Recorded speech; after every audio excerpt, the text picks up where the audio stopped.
Vamos agora ao último item das preliminares. A nulidade ou validade do acordo de colaboração premiada realizado entre a Polícia Federal e Mauro César Barbosa Cid. As defesas de Jair Messias Bolsonaro, Walter Souza Braga Neto, alegaram a nulidade do acordo de colaboração premiada celebrado entre o colaborador, Mauro César Barbosa Cid, e a Polícia Federal. Em virtude de isso, foi reiterado da tribuna pelas sustentações orais. A ausência de voluntariedade do colaborador,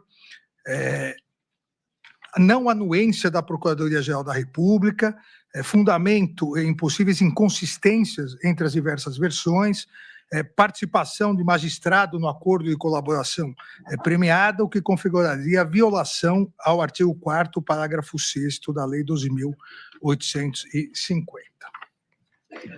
Presidente, aqui também já adianto que vou afastar essa nulidade.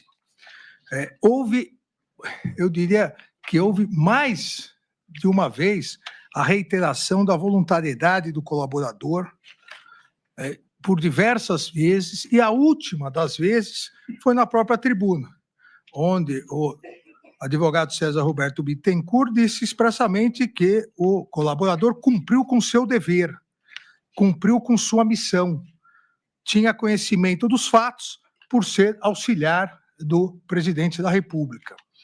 Mas, mais do que isso, na sua defesa técnica, o doutor César Bittencourt disse em relação à voluntariedade do colaborador, item 12 da defesa técnica. Pois então, cumpre a defesa técnica nessas questões publicamente divulgadas tecer breves considerações, especialmente quanto a uma possível coação pela Polícia Federal ou pelo eminente relator, que é sistematicamente levantada na mídia nacional. Primeiro, item 13. Primeiro, a orientação por acordo de colaboração premiada partiu de sua defesa técnica e passou por um juízo de aceitação que foi extremamente maturado com Mauro Cid e sua família. Item 14 da defesa técnica do colaborador. Segundo, quanto ao fato de Mauro Cid estar preso ao tempo da celebração do acordo, trata-se apenas uma circunstância processual de uma investigação com tamanha envergadura e que, evidentemente, ao ajustar um acordo, impunha a colocação de uma cláusula que lhe restituísse imediatamente a liberdade, assim que fossem minimamente comprovadas as informações prestadas na colaboração, como de fato foram. Continua a defesa técnica do colaborador Mauro Cid. Item 15. Terceira razão. Em nenhum momento, aqui é muito importante, depois eu voltarei a isso, em nenhum momento Mauro Cid ficou sem a presença de seus procuradores, seja junto da Polícia Federal ou mesmo nessa corte. Todos os atos de colaboração contaram desde o início com a presença e aval de seus defensores. Jamais a defesa constituída admitiria qualquer espécie de coação ou induzimento na prestação de informações por Mauro Cid. A defesa jamais admitiria ou se submeteria a qualquer ato de coação ou na negociação do acordo que comprometesse o seu mais amplo direito de defesa. Um contraditório legalista, elementos do devido processo legal, garantido pela Carta Maior. E conclui a defesa de Mauro Cid, item 16. Feitas essas premissas, demonstrado está, exime de toda a dúvida, a validade e rigidez de todos os termos do acordo de colaboração premiada firmada por Mauro Cid. Em 1º de setembro de 2023, a Polícia Federal apresentou uma proposta de acordo de colaboração premiada com Mauro César Barbosa Cid. Apresentou ele, já então representado pelos seus advogados, hoje aqui presentes, Dr. César Roberto Bittencourt, Dr. Jair Alves Pereira, doutora Vânia Barbosa Bittencourt, para fins de homologação, encaminhando cópia da investigação conduzida no âmbito do inquérito 4874. Da tribuna foi salientado que há uma nulidade porque houve o acordo, houve a homologação do acordo sem concordância, sem ciência do Ministério Público. Esse assunto, desde 2018, na ação direta de inconstitucionalidade 5508, de relatoria do ministro Marco Aurélio, nós decidimos que o acordo pode ser formalizado mediante atuação da polícia, que pressupõe a fase de inquérito, cabendo manifestação posterior do Ministério Público, não de forma vinculativa. Ou seja, ficou decidido, eu lembro bem, o ministro Fux e a ministra Carmen também, nós discutimos isso há alguns dias no plenário, tanto o Ministério Público pode realizar o acordo de delação, de colaboração premiada, quanto a polícia, mesmo sem a concordância do Ministério Público, o que não obriga o Ministério Público a utilizar-se desse meio de obtenção de prova. Nós discutimos muito a natureza jurídica da colaboração premiada. Ela não é, per si, uma prova, é um meio de obtenção de prova, assim como a decretação de uma interceptação telefônica. É um meio de obtenção de prova. Se o Ministério Público, titular da ação penal, não quiser utilizar a colaboração premiada, ele não utiliza. Aqui nos autos ocorreu exatamente o contrário. Naquele primeiro momento, o então procurador-geral, na verdade, a então vice-procuradora-geral da época, discordou dos termos da colaboração premiada. Na sequência, em 6 de setembro, designei juiz auxiliar para realizar audiência, para verificar exatamente a regularidade, voluntariedade e legalidade da delação. Compareceu o colaborador, acompanhado sempre dos seus advogados, e no dia 9 de setembro de 2023, eu homologuei a delação, nos termos do artigo 4º, parágrafo 7º da Lei 12.850, porque estavam presentes o quê? Regularidade, legalidade, adequação dos benefícios pactuados e os resultados da colaboração. Quem pactuou? Quem realizou esse negócio jurídico personalíssimo entre Estado e investigado? Polícia Federal e colaborador. Quem estabeleceu as cláusulas? Polícia Federal e colaborador. O Poder Judiciário, por mim representado à época, em 9 de nove de 2023, analisou o que a lei determina: regularidade, legalidade, adequação dos benefícios e resultados da colaboração à previsão legal. Todos aqui se recordam, não há muito tempo, havia colaborações premiadas em que se previam penas inexistentes, pactuadas, infelizmente. Eu falo infelizmente porque o professor Paulo Gonê sabe que eu fui membro do Ministério Público por mais de 10 anos e tenho enorme admiração pelo Ministério Público, por alguns membros do Ministério Público que inventavam determinadas sanções. Nesse acordo de colaboração premiada eram inventados benefícios. Então, o Poder Judiciário, a lei estabelece não só a regularidade e legalidade, mas a adequação com o que a lei prevê, o que é possível. E por que insisto nisso desde o início? Porque desde a homologação, dia 9 de setembro de 2023, até a data de hoje, o que foi pactuado entre Polícia Federal e colaborador continua exatamente idêntico. A alegação, tanto na defesa como na tribuna, é que, e chegarei lá mais adiante, de que em audiência para verificar se não havia motivos para rescisão da colaboração, porque quem tem essa função também é o Poder Judiciário, que o Poder Judiciário teria participado da pactuação. Não, a pactuação é lá do dia 9, a homologação é do dia 9/9/2023. A pactuação é do dia 1º de setembro de 2023, continua idêntico.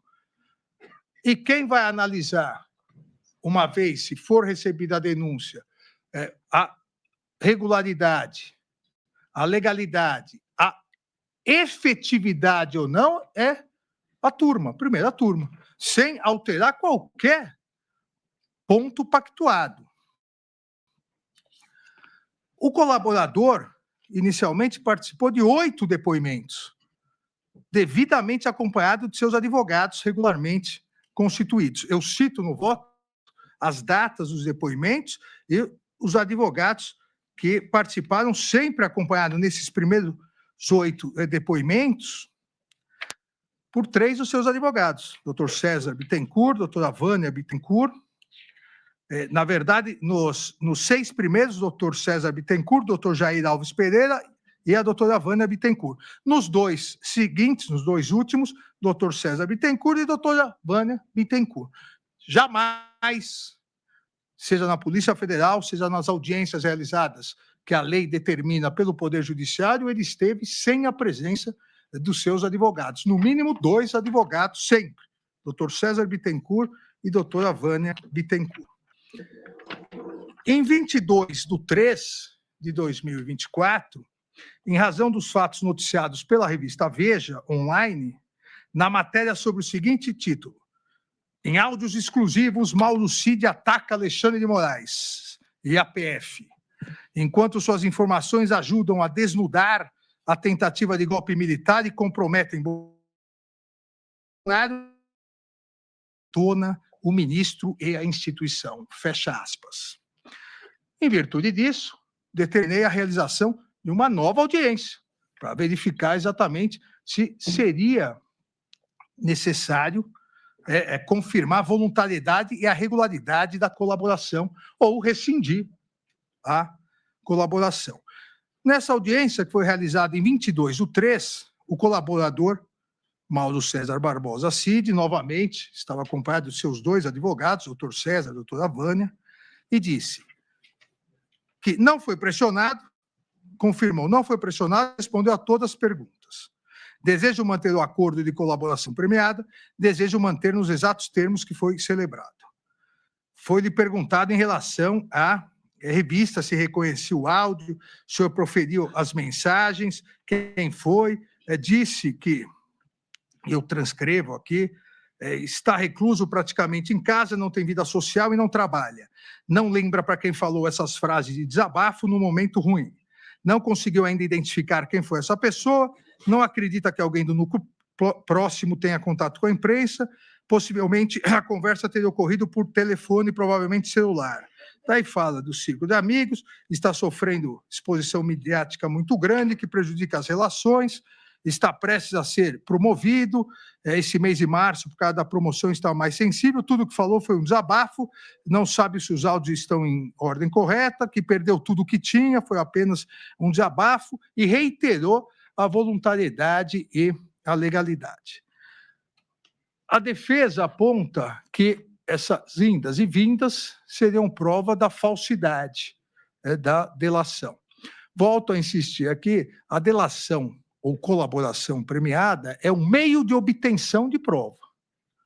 Nem a denúncia, muito menos uma eventual decisão de mérito final, pode se basear na colaboração premiada. Nem a denúncia, a legislação foi alterada graças a essa corte. O Supremo Tribunal Federal começou a entender que não bastaria, e a legislação admitia à época, que não bastaria só a colaboração premiada, nem para o recebimento da denúncia. Houve alteração da legislação. Quem deve analisar os termos da colaboração é a corte, neste momento de recebimento da denúncia, e, posteriormente, se houver recebimento da denúncia, no momento sequencial do julgamento do mérito. Importante salientar que, na mesma data onde houve audiência, 22/3/2024, em que tornei pública a ata da audiência realizada na oitiva do colaborador, inclusive para afastar qualquer dúvida sobre a legalidade, espontaneidade e voluntariedade da colaboração de Mauro César Barbosa Cid, a defesa técnica fez questão de também juntar uma petição, além da audiência em que participou a defesa técnica, além da audiência que confirmou novamente a voluntariedade, legalidade, espontaneidade, a defesa técnica juntou uma petição dizendo: a audiência de justificação realizada pelo gabinete de Vossa Excelência foi extremamente esclarecedora pelo requerente. Confirma e reafirma a vontade continua sendo a mesma, de forma espontânea e voluntária, ciente de que seria feita a colaboração. Afirma não ter havido pressão do judiciário ou da polícia.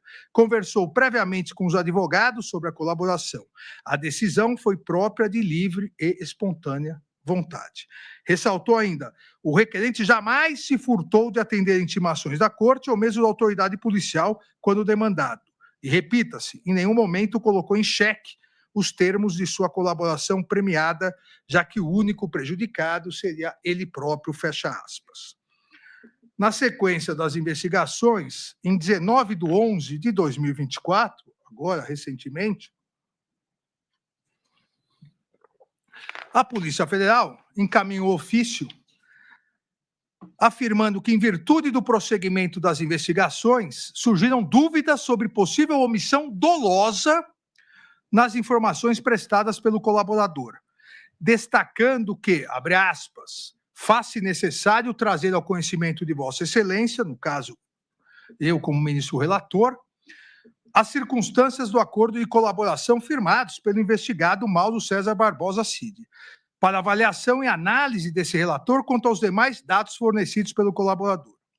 Bem como informou a Polícia Federal, o cotejo dos elementos probatórios identificados revela que o colaborador omitiu informações relevantes para o esclarecimento dos fatos investigados, em tentativa de minimizar a gravidade dos fatos.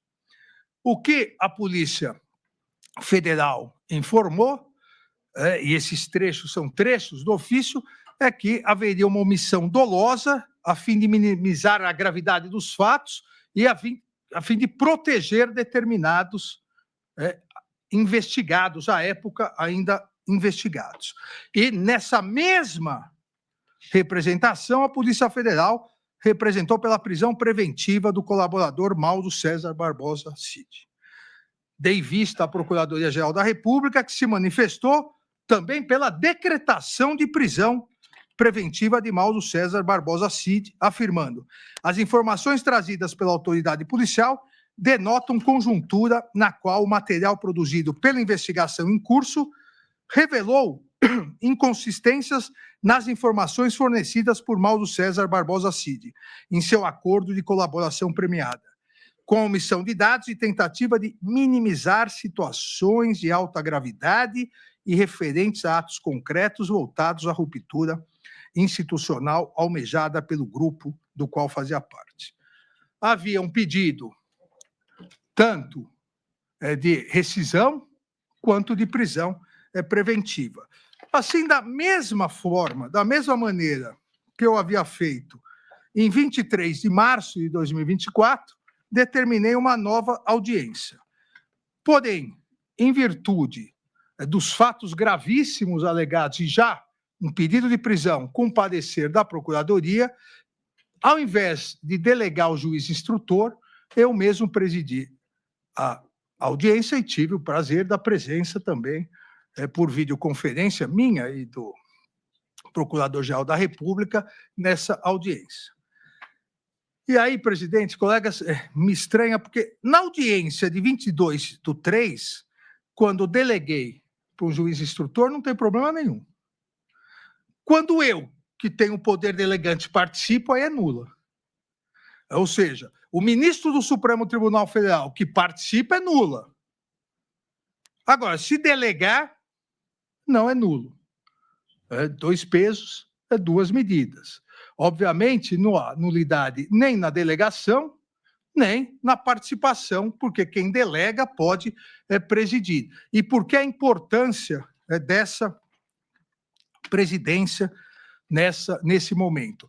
As investigações já estavam findando, era o último prazo que eu havia autorizado à Polícia Federal e havia pedido de prisão preventiva.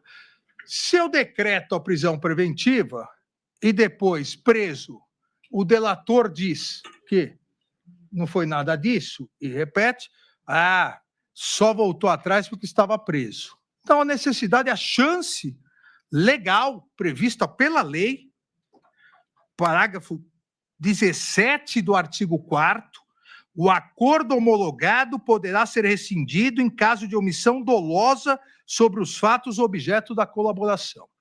A audiência foi marcada para que o colaborador que compareceu novamente com seus advogados, doutor César Bittencourt e doutora Vânia Bittencourt, pudesse se manifestar sobre essa imputação que a Polícia Federal lhe havia feito, com parecer favorável da Procuradoria, sobre ele dolosamente ter mentido, omitido fatos objeto da colaboração. Antes, portanto, da análise desse pedido, da prisão e da rescisão, a audiência foi realizada 21/11/2024. O colaborador, no início da audiência, foi advertido, assim como toda testemunha é advertida, o ministro Fux foi, tanto promotor como juiz, o ministro Zanin fez várias audiências criminais, o ministro Flávio foi juiz criminal, a ministra Carmen foi procuradora. Quando o juiz adverte a testemunha a falar a verdade sob pena de falso testemunho, nunca isso foi considerado coação, uma vez que tem que falar a verdade mesmo, senão é falso testemunho. A lei é a lei. E foi exatamente, o colaborador foi advertido por esse ministro relator sobre a existência de pedido de prisão e que, se as omissões e contradições não fossem sanadas, nos termos da legislação vigente, poderia acarretar não só a prisão, como a rescisão do contrato de colaboração premiada, com efeitos não só para o colaborador, mas também em relação a quem? Em quem o colaborador assinou. O colaborador e a Polícia Federal assinaram um acordo para extensão dos benefícios, e cito no voto, é a parte 4, dos benefícios pleiteados pelo colaborador. Perdão judicial ou pena privativa de liberdade não superior a 2 anos, restituição de bens e valores pertencentes ao colaborador apreendidos, extensão dos benefícios para pai, esposa e filha maior do colaborador no que for compatível. Olha, a hora que se adverte que pode ser rescindido o acordo de colaboração, o acordo seria rescindido geral, inclusive para, nos termos como estava escrito, tanto que foi feita a leitura da parte 4 do item 3, pai, esposa e filha maior do colaborador. O colaborador, na presença de seus advogados, reiterou a voluntariedade e a regularidade da colaboração premiada. Abre aspas. Agradeço a oportunidade que o senhor está nos dando de poder esclarecer, poder contar realmente como colaborador e continuar colaborando com o que eu posso. O colaborador igualmente sanou as omissões. Aqui é outro ponto importantíssimo. Foi dito que foi feita a coleta de provas. Não que não seja possível a coleta de provas pelo Poder Judiciário, e no voto dado no juízo de garantias, na nossa discussão do juízo de garantias, isso foi muito discutido, que o juiz não deve se substituir às partes, nem a acusação, nem a defesa, mas o juiz continua com o poder geral de cautela e continua com o poder de suprimir omissões nas investigações. Isso constou expressamente no voto do eminente relator daquela ação, o ministro Fux. Mas aqui, para que não fosse rescindida a delação, haveria a necessidade de sanar as omissões.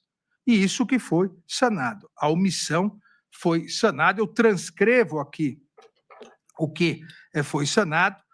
A omissão era exatamente uma delas, dizia que 2 denunciados também teriam se encontrado na casa do general Braga Neto, também denunciado, para tirar uma foto com ele. E depois sanou, segundo o colaborador, isso deve ser comprovado, mas sanou exatamente que a reunião foi para outros motivos, a chamada Operação Punhal Verde e Amarelo. Ainda sanou a dúvida em relação a pontos da investigação do general Braga Neto, juntamente com os coronéis Oliveira e Ferreira Lima. O colaborador disse: o general Braga Neto, juntamente com os coronéis Oliveira e Ferreira Lima, concordavam com a necessidade de ações que gerassem uma grande instabilidade e permitissem uma medida excepcional pelo presidente da República.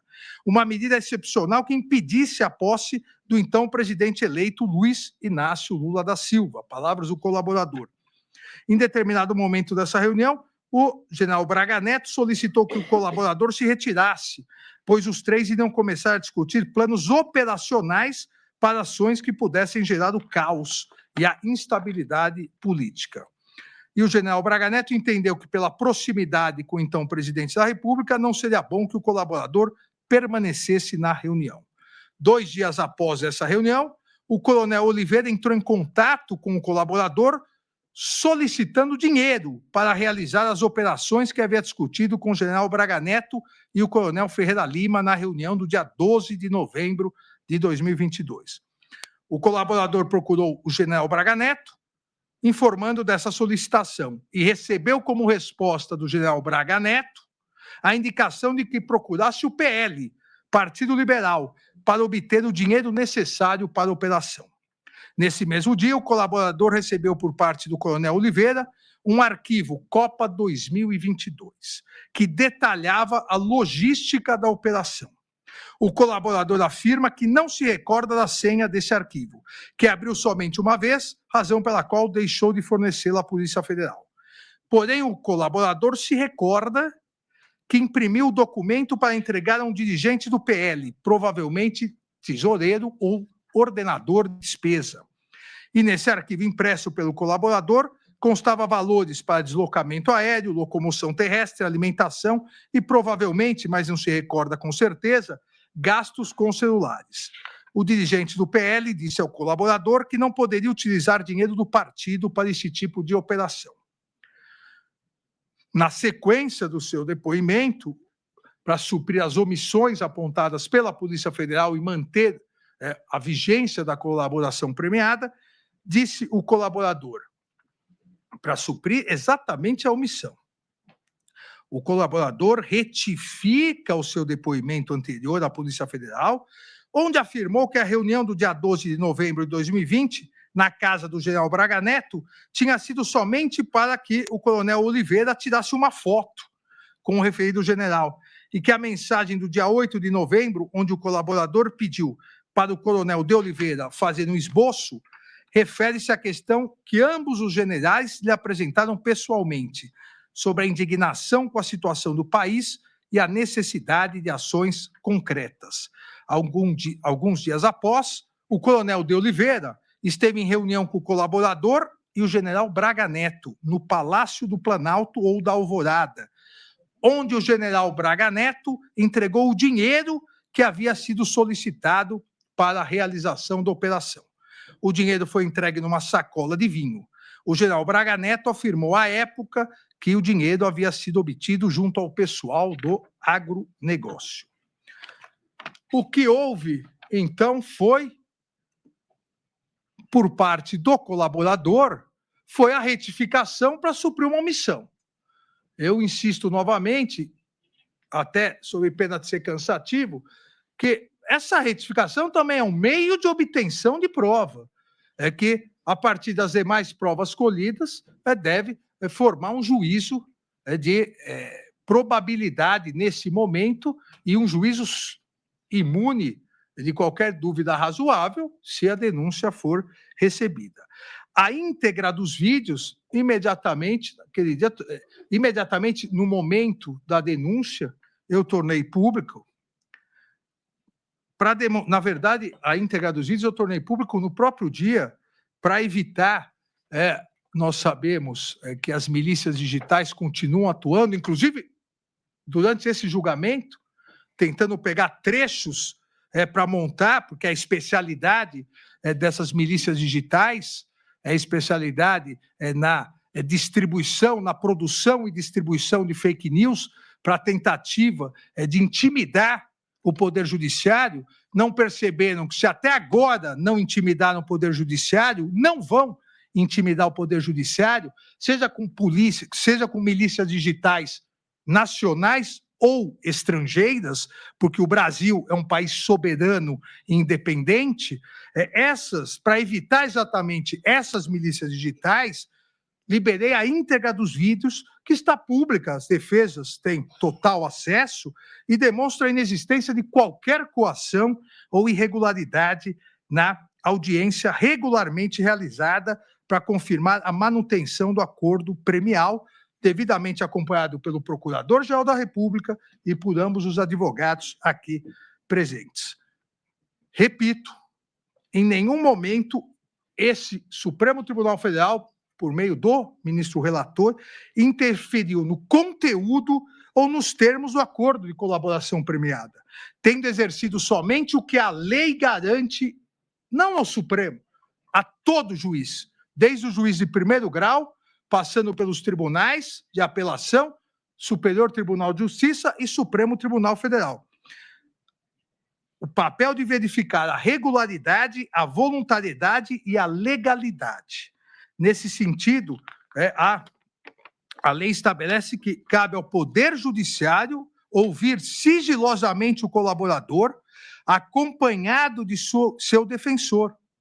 Foi exatamente isso que fiz, para verificar a validade dos requisitos previstos no artigo 7º-B, parágrafo 17 da Lei 12.850. Faço aqui, não vou cansá-los, faço aqui a recordação no voto da jurisprudência do Supremo Tribunal Federal em relação a esse acordo personalíssimo entre Estado, seja representado pela Polícia Federal, seja representado pelo Ministério Público e o colaborador, mas esse negócio jurídico personalíssimo deve sempre passar pelo crivo do Poder Judiciário, que é quem pode homologar, eu diria só quem pode homologar e só quem pode rescindir. Tanto para homologar quanto para rescindir, é necessário ouvir as alegações do próprio colaborador. Poder Judiciário, portanto, na figura desse relator, exerceu sua competência legal, nos termos do artigo 4º, parágrafos 7º e 17 da Lei 12.850 de 2013, pois, repito, compete ao juiz analisar o termo, declarações, cópia da investigação, deve o juiz ouvir sigilosamente o colaborador, acompanhado sempre do seu defensor, oportunidade em que, independentemente do momento e a partir de vários depoimentos, vai analisar e reanalisar regularidade, legalidade, adequação dos benefícios, voluntariedade da manifestação. Assim, presidente, inviável a arguição de nulidade do acordo de colaboração premiada pelo fato do integrante do Poder Judiciário ter participado da audiência com o colaborador Mauro César Barbosa Cid, de audiência para verificar a manutenção da colaboração. Se não participa, como eu disse, se participasse o juiz instrutor, não teria problema. Quem delega não pode, é nulo. Quem recebe a delegação, não há nenhum problema. Obviamente, só há uma autoridade que pode participar dessa audiência, que pode convocar e participar dessa audiência para verificar a continuidade da regularidade, da voluntariedade e a manutenção da colaboração premiada. Essa única autoridade é o Poder Judiciário, seja, no nosso caso aqui, pelo ministro do Supremo Tribunal Federal, pelo ministro relator, seja por um juiz instrutor. Ministro, Vossa Excelência me permite apenas para secundar o que Vossa Excelência afirma. A delegação é um ato administrativo pelo qual se delega execução, porque competência não se delega. Portanto, é o juiz competente, no nosso caso, o juiz ministro, que eventualmente delega na forma do que o ministro Flávio Dino lembrou desde a criação do ministro relator.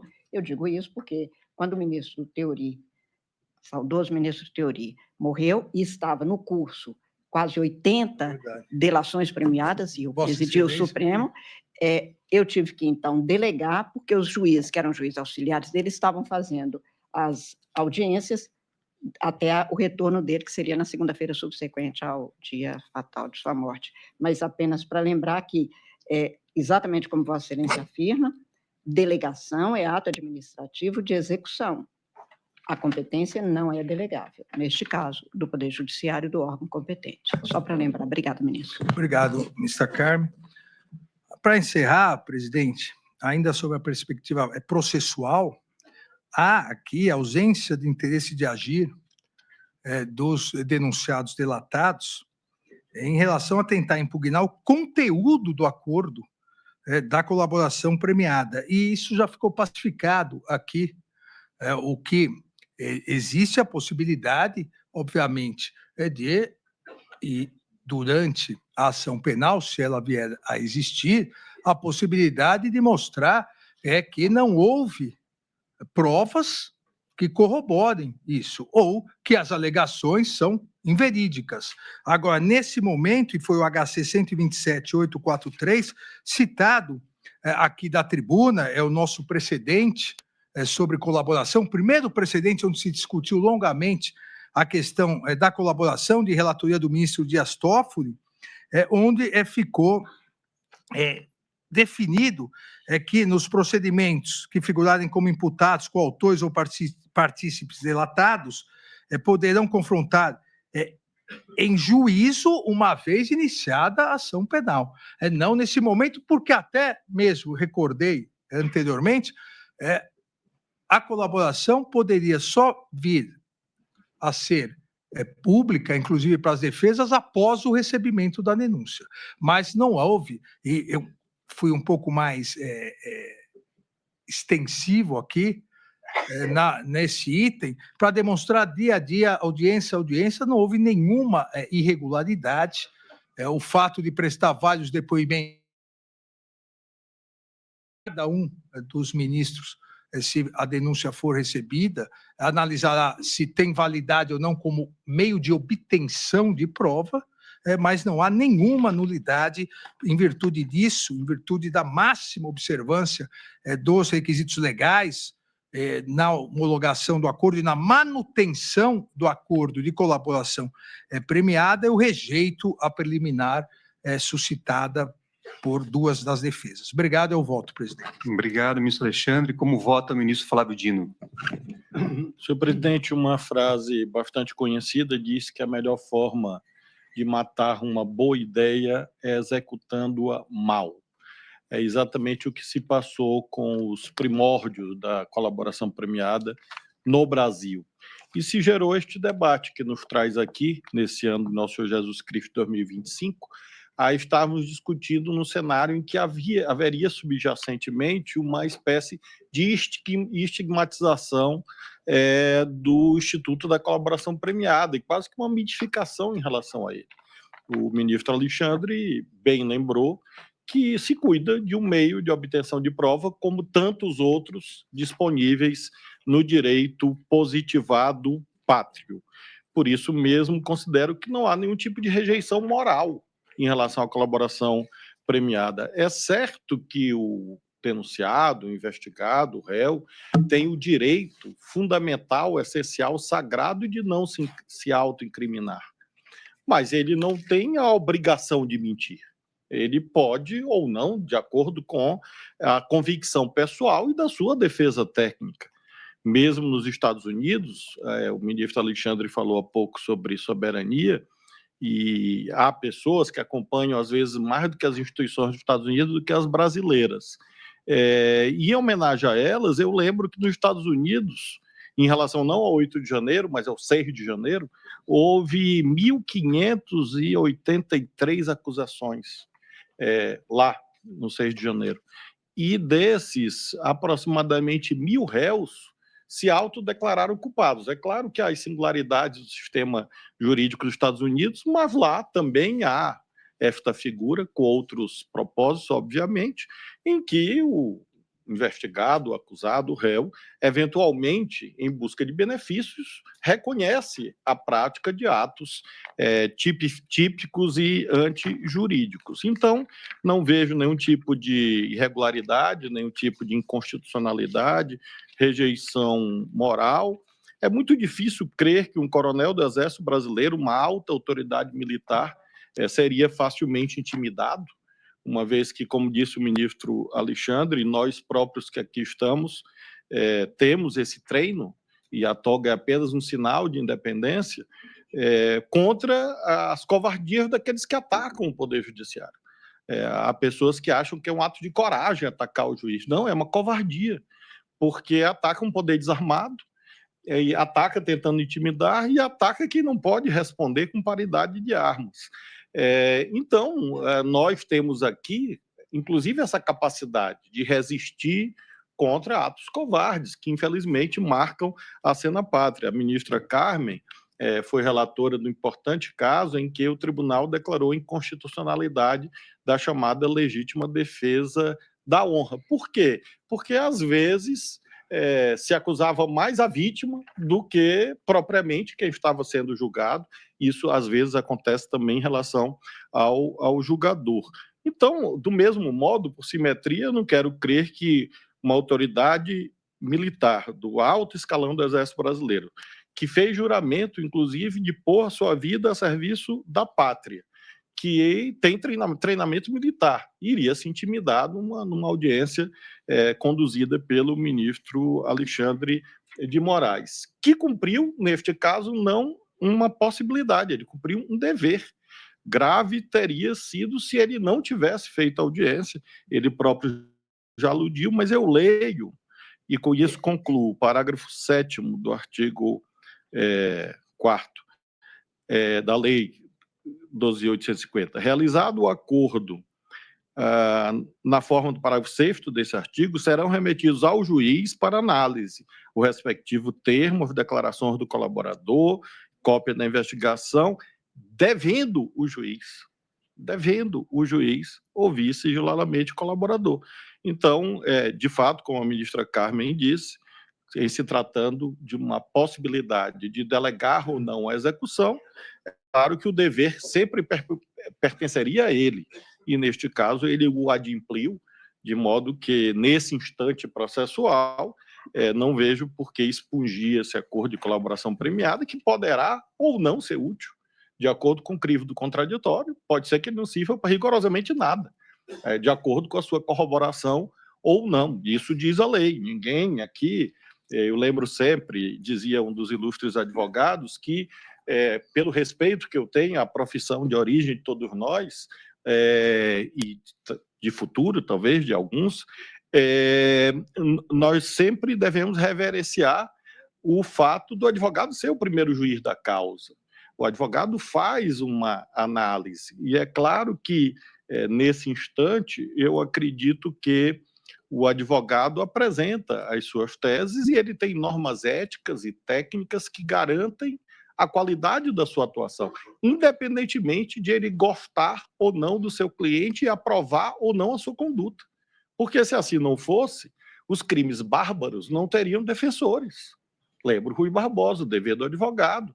Então, ninguém pode achar que um advogado que não gosta pessoalmente do seu cliente vai defendê-lo mal. Por que não podemos presumir isso? Porque, obviamente, ele está vinculado a compromissos éticos e técnicos. Assim se dá em relação também ao Poder Judiciário. E é essas normas éticas e técnicas que garantem que, neste caso concreto, o fiel cumprimento feito pelo relator, não, neste momento, nada macula, e, segundo as normas próprias, quando do exame do mérito, vamos analisar aí sim a veracidade ou não, o mérito ou não, desses elementos de convicção trazidos regularmente aos autos. Por isso eu acompanho o ministro Alexandre. Ministro Flávio, só um dado que eu acabei não passando. Vossa Excelência falou de inúmeros acordos ocorridos no dia 6 de janeiro nos Estados Unidos.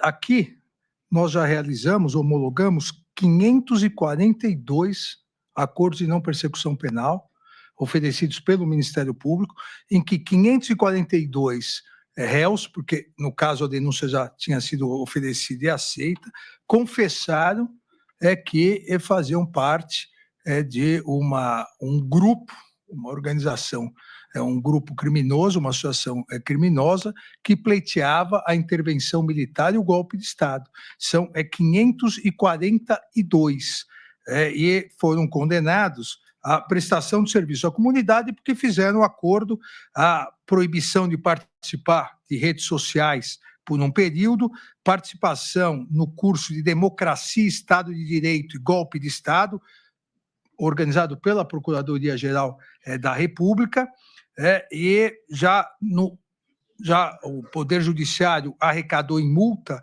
quase, em relação a esses 542, quase 2 milhões de reais, para que fosse os gastos que chegaram a mais de 30 milhões da destruição realizada no dia 8 de janeiro. Ou seja, desses 542, obviamente, não há ninguém cumprindo pena privativa de liberdade. Não, todos prestação de serviço à comunidade. E todas as pessoas aceitaram o acordo ou houve pessoas que recusaram o acordo? Não, houve oferecimento para mais de 1.000 pessoas e vários recusaram, dizendo que realmente querem a intervenção militar. Que, obviamente, é um direito, né? Então... Obrigado, ministro Flávio. Eu agradeço ao senhor essas informações complementares que servem para mostrar que a voluntariedade foi plenamente atendida conforme a aferição feita até aqui. É o meu voto, senhor presidente. Como vota, ministro Luiz Fux? Senhor presidente, Igreja Corte, essa é a última preliminar, mas talvez a mais sensível de todas. Há uma regra de supradireito de quem participa do processo deve fazê-lo com boa fé. E delação premiada é algo muito sério, tanto que nós temos jurisprudência no sentido que não podemos nem admitir a denúncia só com base são premiada. 9 delações representam nenhuma delação. Ou, então, o enquadramento no parágrafo 17 do artigo 4, que diz assim: o acordo homologado poderá ser rescindido em caso de omissão dolosa sobre fatos objeto da colaboração. E eu não tenho a menor dúvida que houve omissão, tanto houve omissão que foram feitas 9 delações. E, na verdade, nós estamos assim num momento em que é preambular, o Ministério Público se desenvolveu para esse momento de juntar outros documentos, outros fatos, enfim, mas, evidentemente, pelo que aqui se observou, esse colaborador recalcitrante, ele certamente vai ser ouvido em juízo sob contraditório e obedecido o devido processo legal.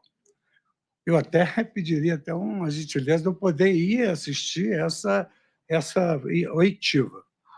Mas, realmente, eu vejo que, nesse momento, não é um momento próprio, porque a delação ela tem eficácia quando se verifica se procedem aquelas afirmações em relação ao momento final do processo. Mas vejo com muita reserva 9 delações de um mesmo colaborador, cada hora acrescentando uma novidade.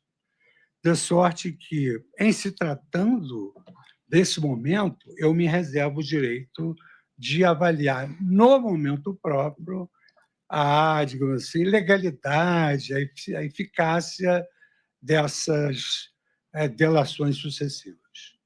Mas acompanho no sentido de que não é o momento de se decretar nulidade. Obrigado, ministro Luiz Fux. Como vota a ministra Carmen Lúcia? Senhor presidente, quanto a este item, que, como o ministro relator afirma, é o que a gente mais se alonga, exatamente porque diz respeito a um dado essencial, que é o da colaboração, também não verifiquei que, neste momento, e com os dados que foram apresentados, e aqui reiterados agora pelo ministro relator, que se tenha elementos para se desconsiderar ou, de alguma forma, declarar a nulidade desta delação. Em que pese estas omissões, as audiências são feitas exatamente para isso. Eu mesma, como relator, em alguns casos, já recusei delações que foram apresentadas e submetidas à homologação ou não deste Supremo Tribunal Federal. Entretanto, para isso é preciso que haja também o cumprimento das exigências legais e a oportunidade que aqui foi oferecida nos termos legalmente previstos e que o ministro relator observou. Acho que, uma vez que a delegação, que era principalmente da audiência, que era tantas vezes mencionada e que volta a ser mencionada em alguns documentos das defesas, no sentido de que teria havido algum excesso ou alguma forma de não atuação adequada deste Supremo Tribunal Federal, pela atuação do ministro relator, ficou devidamente esclarecida, uma vez que competente é quem deve exercer uma função, não quem pode ou que eventualmente tenha até uma delegação, como ficou comprovado. Isto foi feito, portanto, nos termos da legislação. A parte de instrução da ação penal, se vier a ser recebida a denúncia, é na fase adequada, com todo o direito de todos os advogados. O ministro Flávio Dino já enfatizou aqui todo o direito de todos os advogados. Vossa Excelência lembrou, ministro Rui Barbosa, eu lembro Sobral Pinto, que mais de uma vez dizia nos períodos de ditadura no Brasil: sou contra tudo que foi feito por essa pessoa, mas sou advogado e, portanto, ele tem o direito de ter um defensor, e é este o papel. Fui 30 anos advogada também, voltarei a ser, tal como o ministro Flávio Dino, às vezes até advogamos juntos, se eu viver mais 100 anos, não é, ministro? Porque Vossa Excelência, pela idade que me atribui, realmente, no próximo centenário estaremos juntos, mas, enfim, considerando que os advogados estão exercendo o seu papel e exercerão, e pelas defesas até aqui apresentadas, como eu disse e reitero, demonstram que as partes estão muitíssimo bem representadas e, portanto, com ampla capacidade de terem sucesso nos seus pedidos, pelo menos no que for instruído devidamente, com a participação também do Ministério Público como órgão acusador, e, portanto, não tenho elementos para desconsiderar neste momento a colaboração que foi feita e que será reavaliada na fase devida, no tempo devido. Mas aqui não vejo nenhuma nódoa que possa viciar a colaboração a ponto de ser excluída neste momento. Já foi reiterado aqui, a colaboração premiada não é uma prova, é um meio, é uma porta que se abre e aí vamos ver o que há neste espaço, neste ambiente.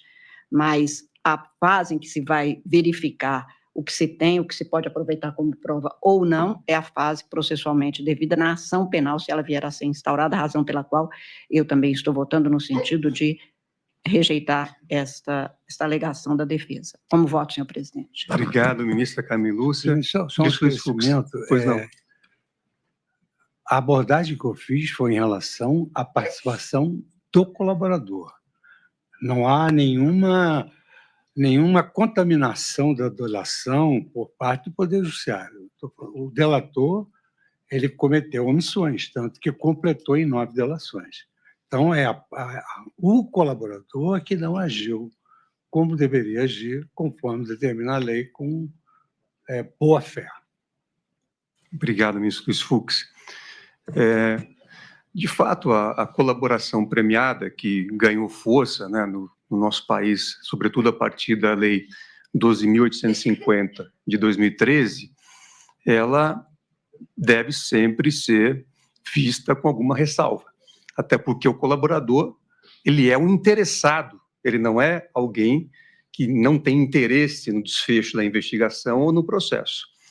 É certo que o Supremo Tribunal Federal já proferiu julgamentos relevantes, justamente com o intuito de disciplinar melhor a colaboração premiada,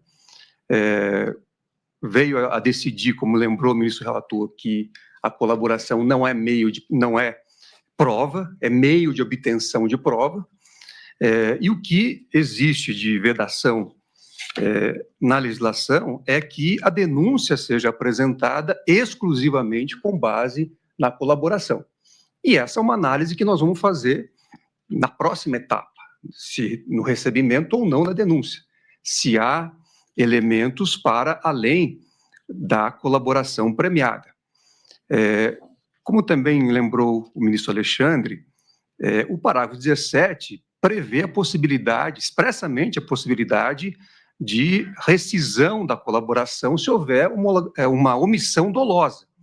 Ora, cabe ao juiz, no caso ao ministro relator, verificar, inclusive com a possibilidade, né, de ouvir o colaborador, se houve essa omissão dolosa. Então, na minha compreensão, a audiência que foi realizada e questionada, ela atende exatamente os termos da lei e atende também a possibilidade de contraditório para o próprio colaborador.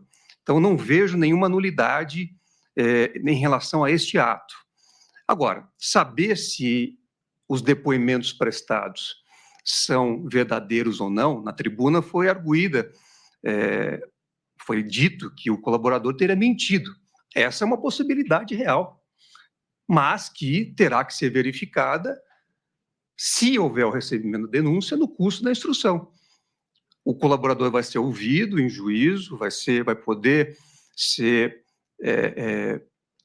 questionado pelas defesas, se houver a instauração da ação penal, e aí é que será o momento oportuno de se aferir a credibilidade ou não daquilo que foi dito e mais, a eficiência ou não dessa colaboração, inclusive para o deferimento dos benefícios previstos em lei.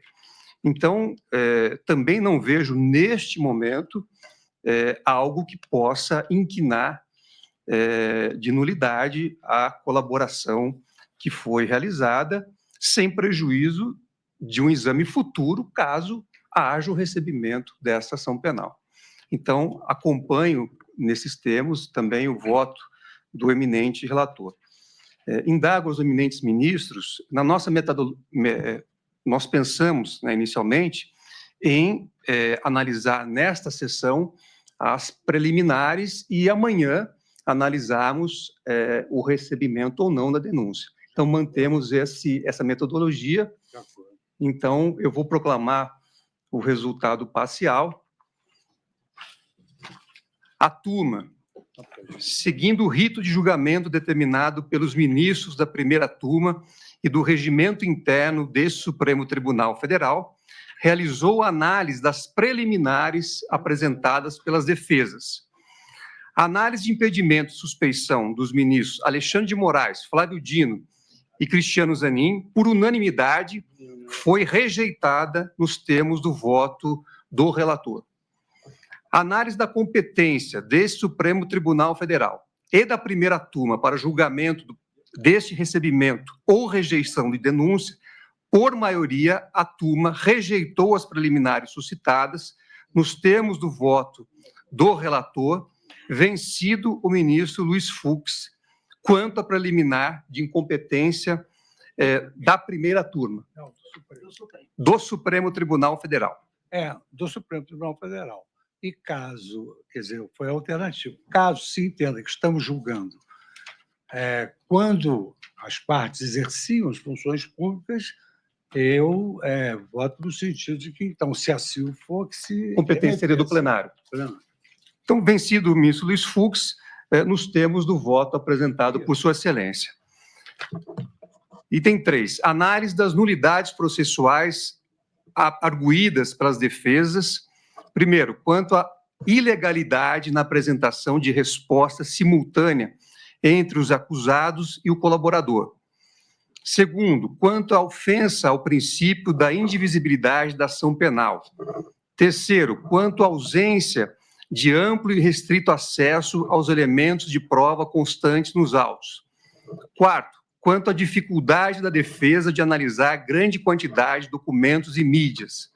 Quinto, quanto à ilegalidade da decisão que determinou a instauração do inquérito 4.878 e a afirmada existência de prova ilícita. Sexto, quanto à prática da investigação de procurar provas sem alvo específico, a prática denominada de fishing expedition. Em relação a essas preliminares, por unanimidade, as nulidades arguídas foram rejeitadas nos termos do voto do ministro relator. Item 4. Análise da alegação da necessidade de aplicação do juízo das garantias nas ações penais originárias, quanto a esta preliminar, por unanimidade, a turma rejeitou-a nos termos do voto do relator. Item 5, análise da alegação de nulidade da homologação da colaboração de Mauro César Barbosa Cid. A turma, por unanimidade, rejeitou a preliminar nos termos do voto do relator.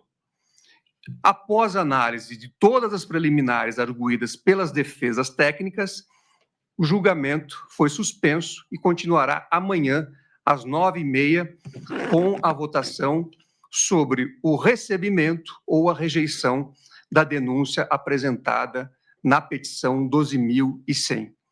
Então, declaro, Presidente, ministra Carmen. se Vossa Excelência me permite, Pois não. é sobre este caso, apenas fazer um registro, como decana da turma, 25 de março é o dia da Constituição. É a data da primeira Constituição brasileira, outorgada pelo imperador Dom Pedro. O Supremo Tribunal Federal, desde ontem, tem uma iluminação específica, e eu acho que pela importância de nós, nesses 40 anos de redemocratização, estarmos caminhando para também o aniversário de vigência mais longa da Constituição Brasileira Democrática, num período de conquistas da sociedade, da cidadania, eu acho importante sempre marcar o registro de que o Estado Constitucional é uma conquista importante, que o dia da Constituição que existe em todos os Estados democráticos, exatamente para que a sociedade relembre da importância do que é ter um Estado de Direito, para que nós tenhamos um mínimo de sossego e segurança quanto às nossas instituições e quanto, principalmente, ao direito de cada um buscar viver segundo as suas conveniências, claro, tudo numa convivência de uma comunidade política como é o Estado, dentro de uma convivência que se saiba exatamente como se está a viver. Portanto, eu estou fazendo o registro deste dia da Constituição, 25 de março, como disse, que é comemorado em várias instâncias, pelo Supremo Tribunal Federal também, tanto que nós estamos desde ontem com essa iluminação especial para a data de hoje, para lembrar a importância que é termos uma Constituição vigorando no país, termos um judiciário independente, imparcial, atuando no país. Muito obrigada pela palavra, presidente. Obrigado, ministra Carmen. Subscrevo integralmente as palavras de Vossa Excelência. Lembrando, então, que amanhã teremos a sessão com início às 9h30 para a continuidade desse julgamento. Já falou, ministra? Não. Então, com essas... Excepcionalmente, não. Então, declaro encerrada a presente sessão, desejando uma boa tarde a todos.